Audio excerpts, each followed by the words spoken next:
और इन दोनों चीजों को कराने से गो हत्या होती रहे, जीव हत्या होती रहे, बच्चों की हत्या होती रहे, माने क्या है, हिंसा बढ़ती रहे। और जितनी जितनी हिंसा बढ़ती जाएगी तो उतनी उतनी अहिंसा के सिद्धांत से हम दूरी बनाते चले जाएंगे। और एक दिन अगर अहिंसा का सिद्धांत ही हमने छोड़ दिया तो भारतीय संस्कृति का तो सत्यानाश हो ही गया। फिर इस्लामी संस्कृति और भारतीय संस्कृति में क्या फर्क है? फिर इस्लामी के सारा साथ क्रिश्चियन संस्कृति और भारतीय संस्कृति में क्या फर्क? यही तो फर्क है जो सबसे बड़ा है कि हम अहिंसा में मानते हैं, वो हिंसा में मानते हैं। हम जीव जगत के कल्याण की बात करते हैं, वो सिर्फ मनुष्य जगत के कल्याण की बात करते हैं।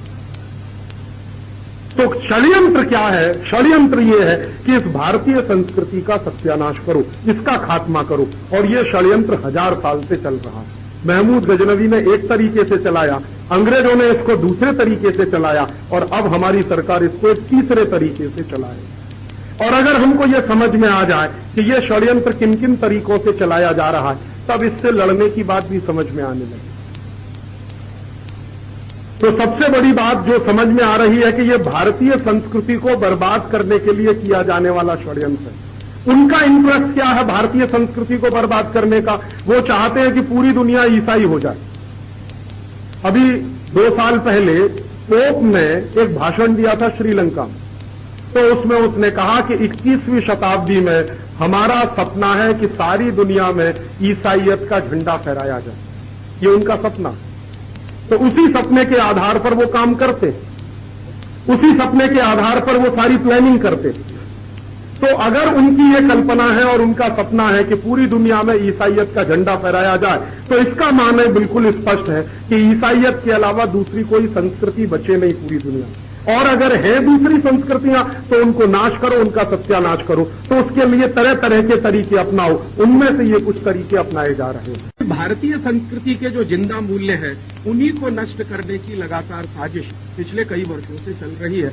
भारतीय संस्कृति का जो सबसे गहरा मूल्य मेरे समझ में आया है पिछले 10 वर्षों में, वो अहिंसा का और बहुत सनातन है। और बहुत सनातन है। क्यों सनातन है? मैंने मेरे बचपन से सीखा इसको। मेरी मां को मैंने कई बार देखा, जब वो झाड़ू लगाती थी घर की सफाई करने के लिए, तो वो इसका ध्यान रखती थी कि कोई चींटी झाड़ू के नीचे ना आए। एक बार मेरी मां को मैंने कहा कि तुम ऐसा क्यों करती हो? चींटी अगर मर जाती है तो क्या फर्क पड़ता? तो उसने कहा पाप लगता। मैंने फिर मेरी मां से इससे ज्यादा पूछने की कोशिश की कि ये पाप क्या होता है, पुण्य क्या होता है। तो उसकी जितनी समझ थी उसने मुझे बताया। लेकिन आज मेरी समझ जो बनी है तो कुछ इस तरह की है कि चींटी को हम इसलिए नहीं मारते कि पाप लगता है। उससे भी गहरी एक दूसरी बात है। हम सब हिंदू लोग पुनर्जन्म में विश्वास करते हैं। मैंने हिंदुस्तान पूरा देखा और हिंदुस्तान में रहने वाले जो भी लोग हैं, जो भारतीय संस्कृति को मानते हैं, जो सनातनता में विश्वास करते हैं, मैंने उनसे एक ही बात पूछी है कि आप मुझे कोई एक ऐसा मूल्य बताओ जो कहीं विदेश में माना नहीं जाता। तो जो पढ़े लिखे लोग हैं, जो समझते हैं विदेश को और भारत को, वो कहते हैं कि राजीव भाई, पुनर्जन्म किसी दूसरे देश में नहीं माना जाता। अमेरिका में और यूरोप में पुनर्जन्म नहीं मानते। माने ये क्रिश्चियनिटी और इस्लाम में पुनर्जन्म की कल्पना नहीं है। ये जो क्रिश्चियन धर्म है और ये जो इस्लाम धर्म है, इन दोनों धर्मों में पुनर्जन्म की कोई कल्पना नहीं है। दुनिया में एक ही धर्म है, हिंदू धर्म, जिसमें पुनर्जन्म की कल्पना, और एक जन्म की नहीं, करोड़ों करोड़ों जन्म की कल्पना। तो हम चूंकि पुनर्जन्म की कल्पना में विश्वास करते हैं, इसका अर्थ क्या हुआ? इसका अर्थ यह हुआ कि हमें मालूम है कि आज हम मनुष्य हैं, कल चींटी भी हो सकते हैं, परसों बिल्ली भी हो सकते हैं, सांप भी हो सकते हैं, केचुआ भी हो सकते हैं, कुछ भी हो सकते हैं। ईश्वर ने हमको ये मनुष्य जन्म दिया, हमारा सद्भाग्य। लेकिन योनियां तो बहुत सारी हैं, करोड़ों योनियां हैं। हमें उनमें से किसी दूसरे में भी जन्म मिल सकता है। तो हो सकता है पुनर्जन्म में हम कभी चींटी रहे हो, या अगले जन्म में हम चींटी हो जाएं। तो अभी हमने अगर चींटी को मारा तो अपने किसी भाईबंध को ही तो मार दिया। वो किसी जन्म में मनुष्य भी हो सकती थी ना। आज वो चींटी है, कभी किसी जन्म में मनुष्य हो सकती थी। या आज वो चींटी है, अगले जन्म में वो कुछ और हो जाएगी। आज हम मनुष्य हैं, अगले जन्म में हम चींटी हो जाएंगे। इसका माने चींटी का हमारा कुछ नजदीकी रिश्ता है और वो पुनर्जन्म से जुड़ता है। तो इसलिए हमने मान लिया कि चींटी को नहीं मारना है, उससे हिंसा हो जाएगी, पाप हो जाएगा। और वो पाप क्या हो जाएगा कि हमने अपनी ही जैसी आत्मा की हिंसा करी है। और हम तो ये मानने वाले हैं ना कि चींटी में भी आत्मा है, हम में भी आत्मा है। आत्मा दोनों की बराबर जैसी है, शरीर दोनों का अलग हो सकता है। भगवान तो हर जगह यही कहते हैं कि आत्मा सब में एक जैसी है, तो उसमें भी आत्मा है, हम में भी आत्मा है। सब में अगर आत्मा है तो हम तो किसी को मार नहीं सकते, सब हमारे सहकर्मी हो सकते हैं। और शायद हम किसी को मार नहीं सकते, इसलिए हिंदुस्तान के इस हिंदू धर्म में जीव जगत के कल्याण की बात कही है, सिर्फ मनुष्य जगत के कल्याण की बात नहीं, पूरा जीव जगत का कल्याण है। हम कहते हैं ना जीव जगत का कल्याण हो, मेरे सिर्फ अकेले का नहीं, चींटी का भी कल्याण हो, हाथी का भी कल्याण हो, शेर का भी कल्याण हो, सर्प का भी कल्याण हो, कछुए का भी हो जाए। तो जीव जगत में जितने हजारों लाखों करोड़ों प्राणी हैं सबका कल्याण हो, क्योंकि सब हमारे ही जैसे हैं। तो सबका कल्याण हो, सब हमारे ही जैसे हैं, तो हम तो किसी की हिंसा नहीं कर सकते, हम तो किसी को मार नहीं सकते। इसलिए ये अहिंसा का तत्व भारतीय संस्कृति में सबसे प्रधान तत्व है। यूरोप में ऐसा नहीं, अमेरिका में ऐसा नहीं। मैंने यूरोप भी देखा है, अमेरिका भी देखा, 2-3 वर्ष में रहा भी हूं वहां। मैंने वहां के लोगों को भयंकर हिंसा करते हुए देखा, क्योंकि उनके मन में इस बात की कोई कल्पना नहीं है कि तुमको ये जन्म मिला है तो अगला जन्म भी मिलने वाला है। यहां जो धर्म सिखाया जाता है, जैसे इस्लाम और क्रिश्चियनिटी, उन दोनों धर्मों में उनको ये सिखाया जाता है कि कल्याण हो मनुष्य जगत का, जीव जगत का नहीं। और उसकी व्यवस्था में मनुष्य को प्रधान माना जाता, बाकी जीव जगत उसमें गौण हो जाता।